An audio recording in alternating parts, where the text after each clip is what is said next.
мактубҳои устод Айнӣ ҷузъе аз таърихи пурҳодисаи миллати мост. мактубҳои Айнӣ ифшогари роҳи пуршебу фароз ва ноҳамвори мардуми тоҷик дар ҷодаи таърихсозист.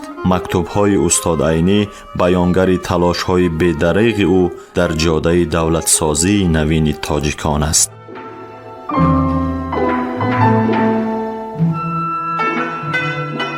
сомиёни иззатманд, ҳоло шумо аз бахши хониши адабӣ мактубҳои устод Айниро бо нависандагону андешамандони ҳамзамонаш бо чеҳраҳои илму адаби тоҷик ки дар таҳия, таҳрир, баргардонӣ ва нашри он кормандони Институти забон ва адабиёти ба номи рӯдакии Академияи миллии илмҳои Тоҷикистон, адабиётшинос Анзурати Маликзод ва Гулбаҳор Усмонова саҳм гузоранд, дар қироати ҳунарпешаи халқии Тоҷикистон Нурулло Абдуллоев шунавед.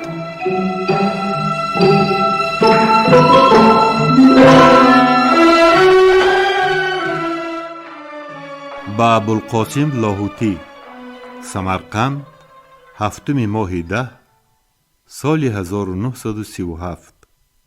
рафиқи шафиқ муҳтарам Лоҳутӣ, телеграфатон дар вақташ расида буд ва пул ҳам расид, аммо бархилофи насиҳате ки ба Холида дода будам, дар ҷавоб дер мондам.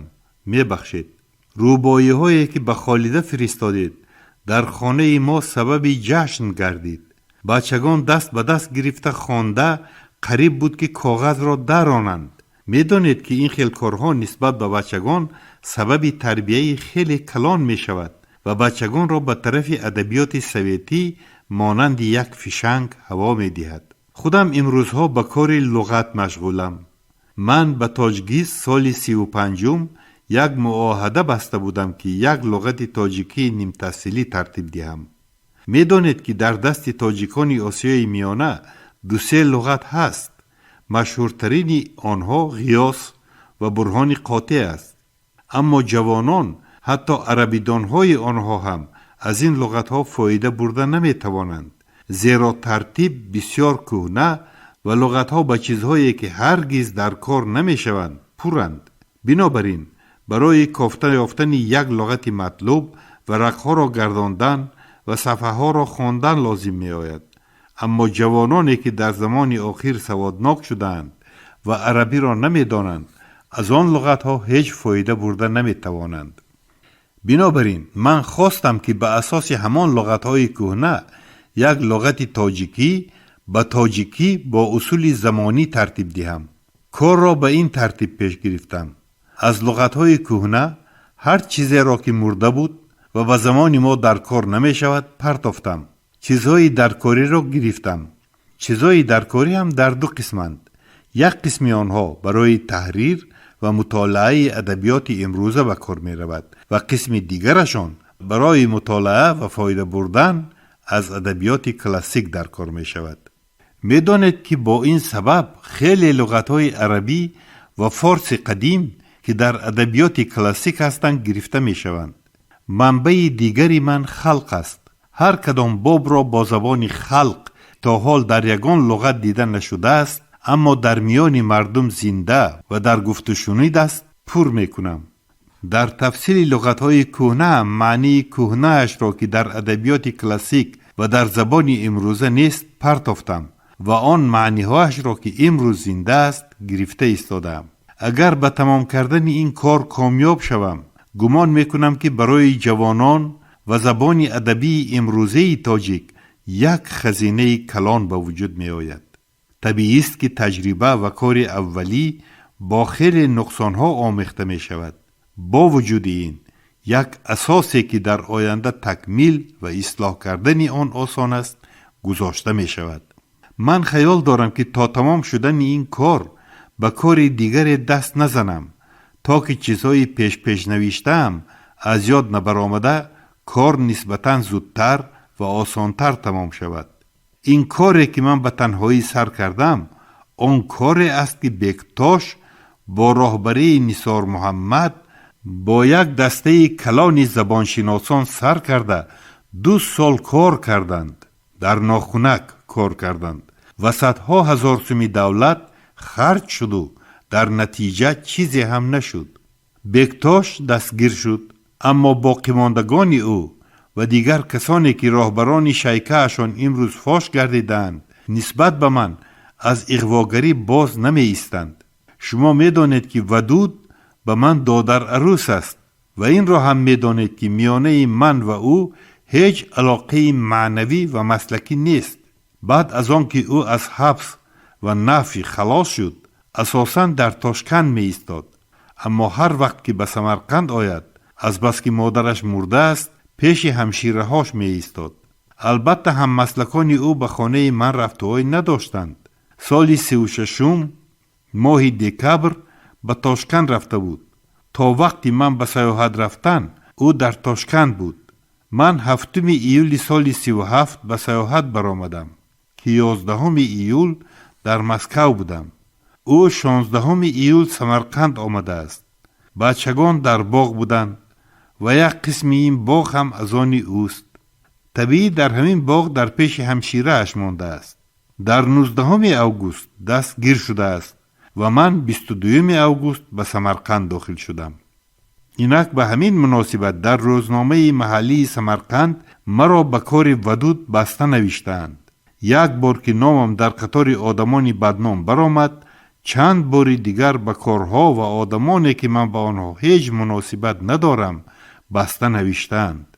البته من به جاهای درکاری و ارگانهای تفتیشی مراجعت کردم که این کار را تفتیش نمایند، لیکن تا حال نتیجه تفتیش معلوم نیست. امین هستم که من از تفتیش پاک می برایم، اما دشمنان یک درجه موفق شدند که مرا بی آبرو کنند و هر روز حبس شدنی مرا در کوچه ها آوازه کرده گشتند. بچگان را از طرف من بوسید که آنها با بوسیدن من راه نداده بودند و به محترمه بانو سلامی صمیمانه. واقعا از یاد برآوردم که پرسم ترجمه داستان من چی شده باشد. به خبری سلامتی چشم در رهم عینی. آدرس سمرقند، لنینسکی رایون، کوارتل قرغانچه، دام نمر 10 عینی.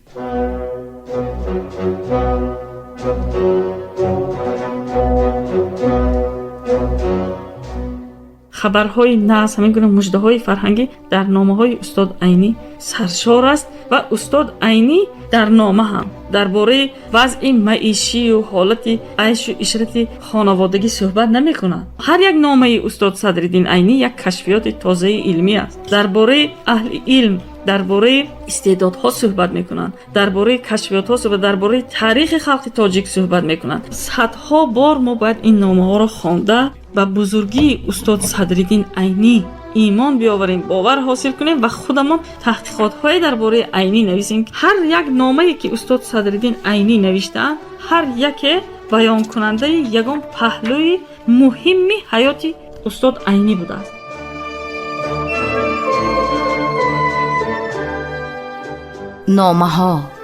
نامه های سرنوشت ساز و تاریخ ساز ملت. نامه های اصالت آفر و آرمانگرای ملی. نامه های خودشناسی و خودآگاهی ملی. نامه های افتخار برانگیز و هویت ساز استاد بزرگ صدرالدین عینی.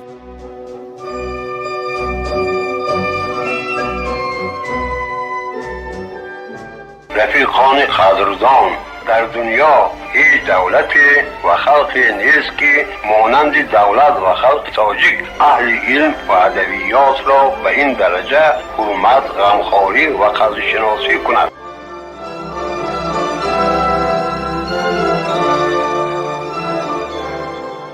با ابوالقاسم لاهوتی، مسکو، 29 ماه 10 سال 37. استاد محترم عینی، روز 28 از استالین آباد به مسکو مراجعت کرده خط شما را در خانه دیدم و اینک به آن جواب می نویسم. من خیال کرده بودم که در این سفر به سمرقند فرآمده یک روز را در خدمت شما به سر می برم. بچه هاتان را می بینم و دخترک عزیزم خالیده را خصوصا برای درسهایش تبریک می گویم. اما چند سبب ها مرا از این سعادت محروم و از شماها شرمنده کرد.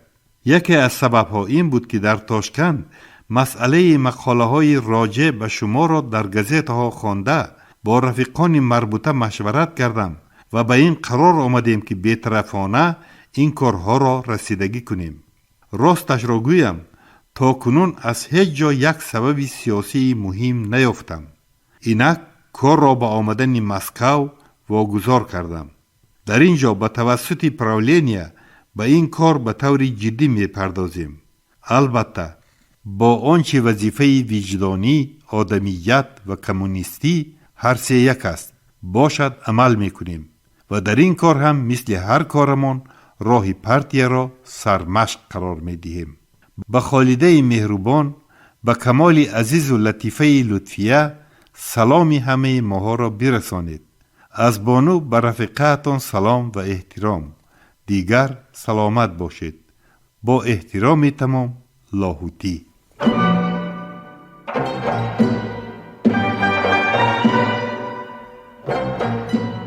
سامعان عزتمند، یادرس می‌شویم که شما از بخش خوانش ادبی مکتوب‌های استاد عینی را با شخصیت‌های بزرگ زمانش که دارای اهمیت مخصوصی علمی و ادبی‌اند در قرائت هنرپیشه خلقی تاجیکستان نورالله عبداللهیف از رادیوی فرهنگ شنیدید.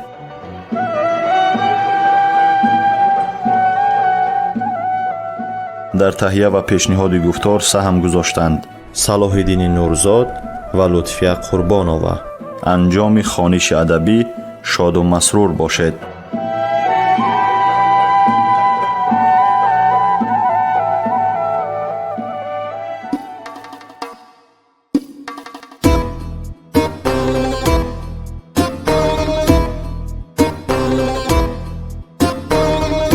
عمری عینی از برای خلق صرفی خامشو،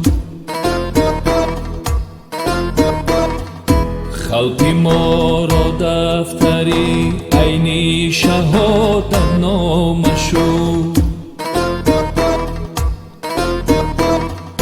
عمری عینی از برای خلق صرفی خامشو، خلقی ما را دفتری عینی شهادت